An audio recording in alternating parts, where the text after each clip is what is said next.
Today, I'm going to explain a supernatural horror film called It Follows. Spoilers ahead.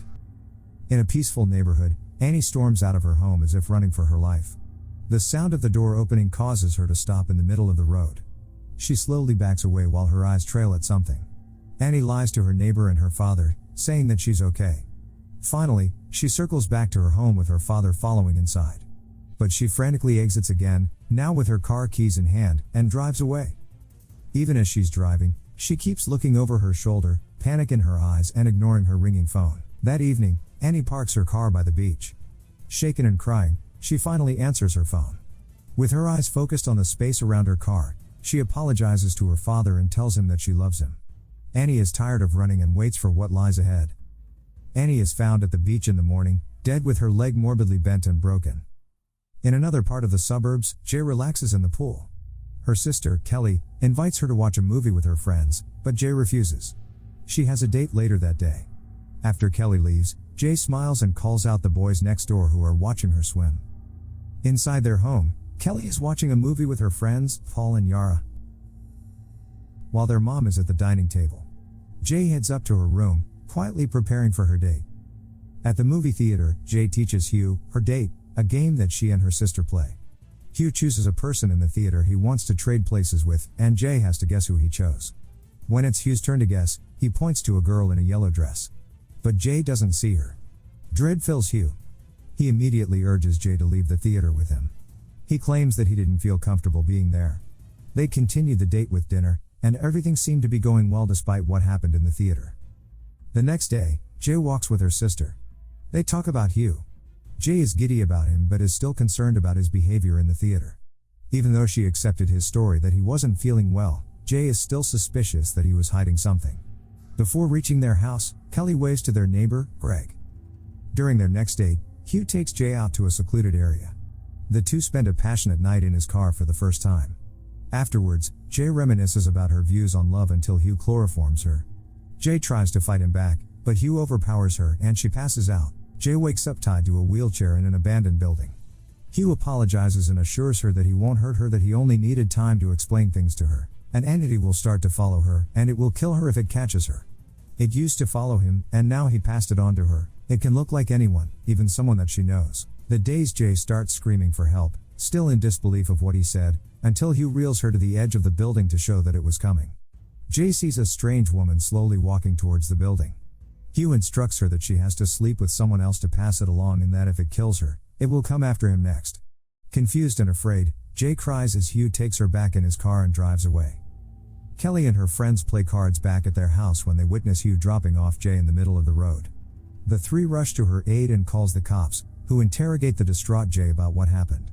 The police try to track down Hugh, but they couldn't find him since he had used a fake name. Days later, Jay is still struggling to make sense of what happened. While in the bathroom, a ball bounces off the window, startling her. She looks out the window, not seeing the boy from next door peeking at her from the window. At school, Jay attends a class. She sees an old woman outside the window, seemingly heading towards her. The old woman looks out of place, but no one else seemed to mind her. Hugh's warnings about the entity come back to her, and she hurriedly leaves the class. The entity gets close to her, and she confirms that the students around don't see it. Scared, she gets into her car and leaves. Jay heads to the ice cream shop where Kelly and Paul work. She tells them the story Hugh told her. None of them could believe it, not even Jay. But Paul offers to stay at their house for the night nonetheless to watch over them. Yara joins them to sleep over as well. That evening, Jay couldn't sleep and joins Paul in the living room to watch a movie. Paul sees Jay's unease and tries to comfort her. While reminiscing about their childhood, they hear the kitchen window breaking. Paul goes to investigate but claims that no one was there. He heads upstairs to wake up Kelly, leaving Jay alone. She walks into the kitchen nervously and sees a woman there, limping towards her. Jay screams and rushes upstairs to her room. Kelly and Paul beg her to let them in, still convinced that there's no one else in the house. Jay, who's starting to believe Hugh's story about the creature, collapses in fear and panic with Kelly comforting her. A still sleepy Yara knocks on the door, and Kelly opens it. Despite Jay's warnings, Jay is relieved that Yara is alone, but a tall man appears behind Yara. Jay screams and climbs out of the balcony to escape. Outside, Greg spots Jay riding away on a bicycle, with her friends and sister yelling for her. Jay stops at a nearby playground and sits on a swing set. She looks around, wary of every sound, thinking that the entity will catch up to her. When she sees movement in the distance, she freezes until Paul calls her. The others try to calm her down. Greg catches up to them, curious about what happened. Jay decides that she needs to find Hugh to figure out what was really happening. Greg offers to help them. They visit the address Hugh gave Jay when they were dating and sees that it's an abandoned-looking house. They investigate the items littered in the place, hoping to find clues that Hugh might have left behind. Paul finds a high school photo of Hugh with a girl. Recognizing the school's logo, they track him down and discover that his real name is Jeff Redmond. Kelly suggests telling the police, but Jay decides not to. She wants to get answers from him directly. They visit Jeff's real address, where Jay meets his mother. She recognizes her face, realizing that the entity had taken Jeff's mother's form during the first night she saw it. Jeff apologizes to Jay and tells her more about his story. He says that the curse was passed down to him after having a one-night stand with a girl from a bar.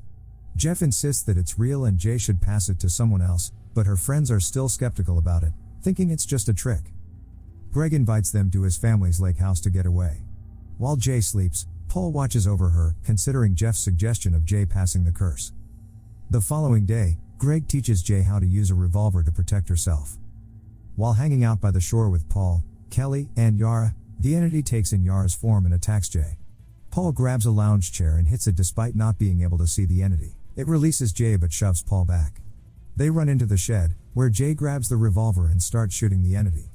It collapses but gets back up immediately, seemingly unharmed. Jay shuts the door, realizing that she can't harm it with a gun, and recoils back. The entity bangs on the door until it creates a hole. Jay stares at the spot, expecting the entity to crawl inside, but instead of it, Greg looks inside, asking what's going on. He still refuses to believe the entity is real, having not witnessed Jay getting attacked. When he leaves, Jay crawls slowly towards the door, wondering if it was safe. But the entity looks into the hole, now looking like the boy who lives next door to their house. Jay rushes to open another exit and takes Greg's car, the entity still following behind. Panicked and distressed, Jay crashes the vehicle into a cornfield.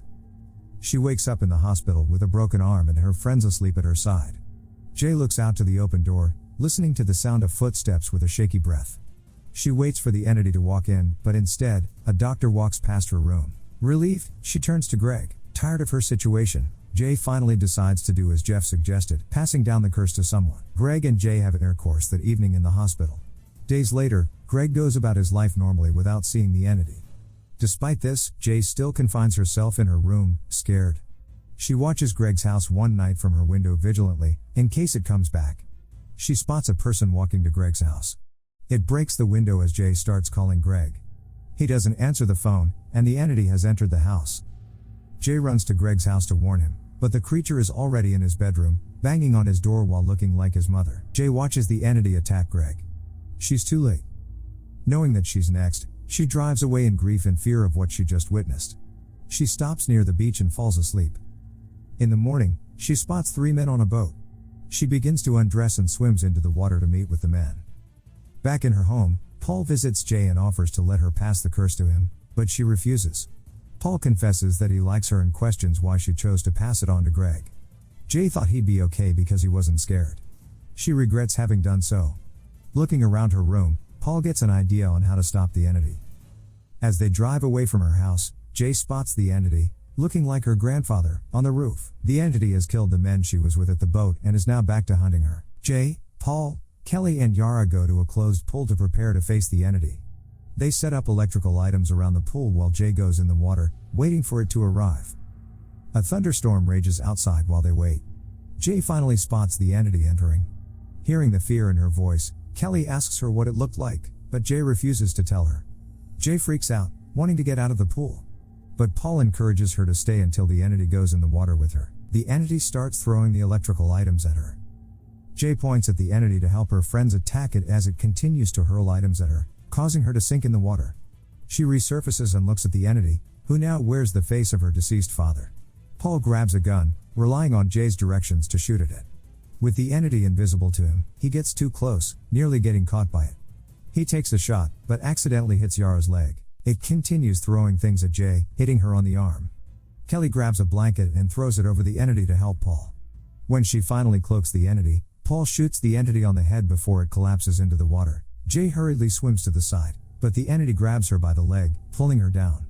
Paul continues to fire the gun into the water, estimating its position. He finally shoots it on the head again, and Jay is free. Kelly helps Jay get out of the pool. Paul asks her if the entity was still alive. Jay carefully takes a peek at the pool to see. When she looks into the water, blood is spreading, turning the pool completely red. After the event, Paul and Jay spend an intimate night together. When Jay is asleep, Paul drives around and spots a couple of prostitutes. An idea forms in his head, a way to divert the entity if it was still alive. Jay and Paul walk together, hand in hand. They enjoy the little peace that they have, not noticing the figure walking behind them in the distance. Subscribe to watch more videos like this. Turn on notifications. And leave a like, it really helps the channel out. Thank you for watching.